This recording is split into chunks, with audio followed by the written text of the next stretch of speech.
Welcome to the Sports Marketing Machine Podcast. I'm your host, Jeremy Nizer. In the last episode number 22, I dug into buying digital billboards to promote your games or events for pennies on the dollar using Blip billboards. So if you hadn't, go ahead and check out episode 22. But today we will be digging into a new series all about LinkedIn and how you can use it to grow your fan base and sell more tickets.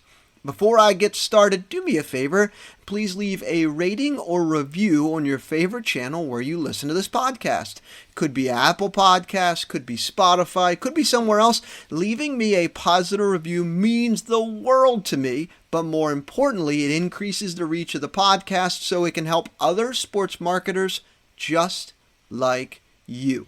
All right, let's dig in. We're going to unlock the power of LinkedIn and why sports teams need a LinkedIn page.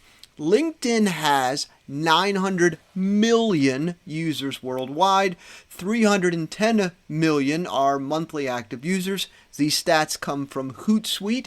LinkedIn is significantly different than other social networking sites like Facebook, Twitter, TikTok, or Instagram in that it is designed specifically with business networking in mind.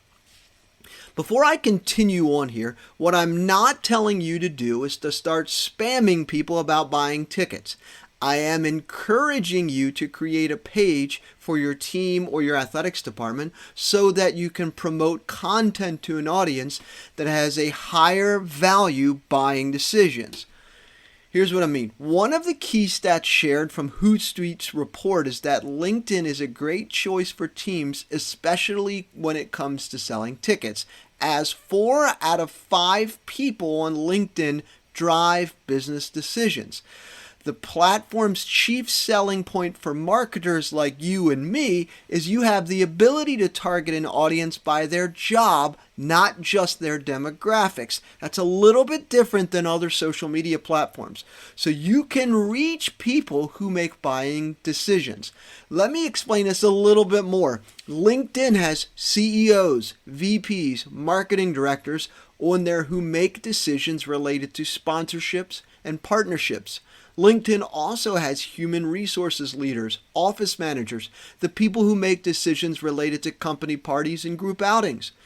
Instagram, Facebook, TikTok, Twitter, and Threads, in most cases, lead to a single game transaction. A mom might see a post on Instagram about a giveaway or a fireworks, and they buy tickets for the family, and that's an average order value. Could be a little bit more, it could be a little bit less, but it's around $45. On LinkedIn, a CEO might see a post about something you're doing in the community and might want to sponsor it. Or an office manager sees a post about a hospitality outing and reaches out or finally responds to a sales rep. These are higher order values.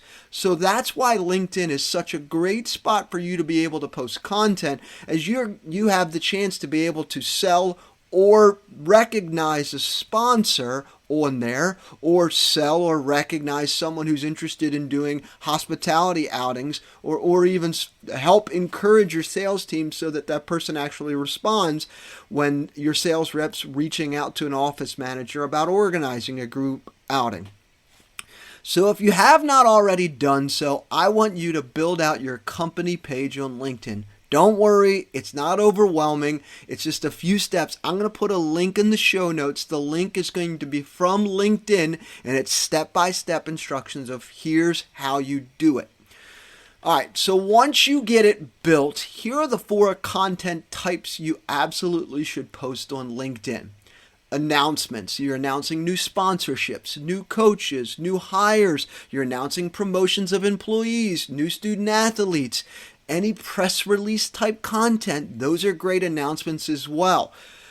You should also post schedule release and roster announcements. If you're in the minor league sports, I wouldn't post every roster mover transaction, but I would announce something like, hey, here's a new coach or something like that. That would be great. So schedule release, roster announcements are great.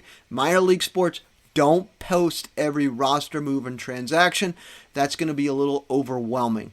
Number 3 type of content you should post, community involvement. So these are your pre-event, pre-game check presentations, your community outreach. You have athletes doing school visits or student athletes, or even coaches or players doing school visits or visits to churches or visits to hospitals. Put those types of content on LinkedIn. Camps, clinics, mascot appearances, these are all great to be able to post on LinkedIn.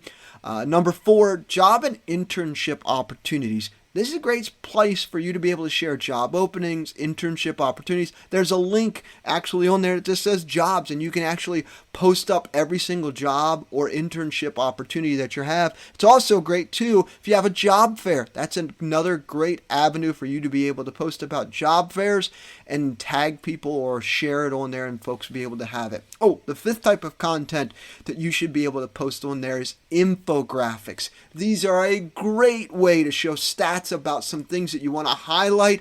One of which I'm going to post in the show notes is the Atlanta Braves. They created an infographic about sellouts and attendance, those types of things. It was awesome. So 5 content types you should post on LinkedIn: announcements, schedule release and roster announcements, community involvement, job and internship opportunities, and then infographics.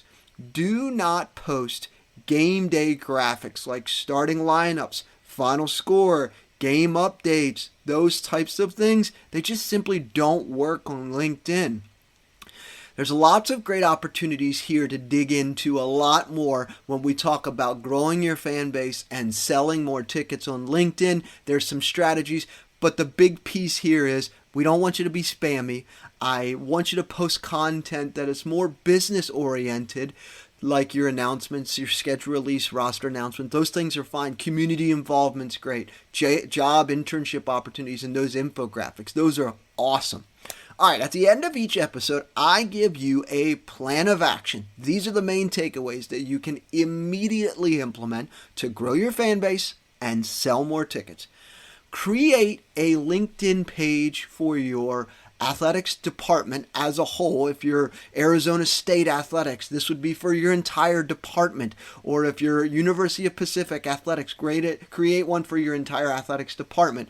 Or if you're a professional sports team, you're the Toledo Mud Hens, create one for your team and add it to your Hootsuite or whatever posting platform you're using.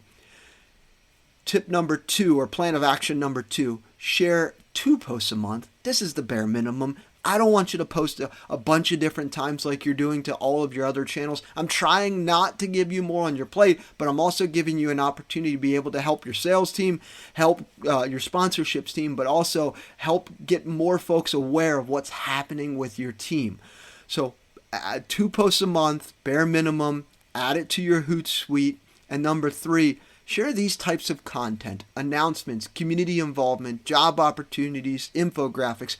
I'm going to make a list and post it on social media within each of these different categories of the types of things that you could post on LinkedIn and that would work and help, and then also provide some more tips for you. So if you're finding value with the content that I've been creating, please share it with someone just like you.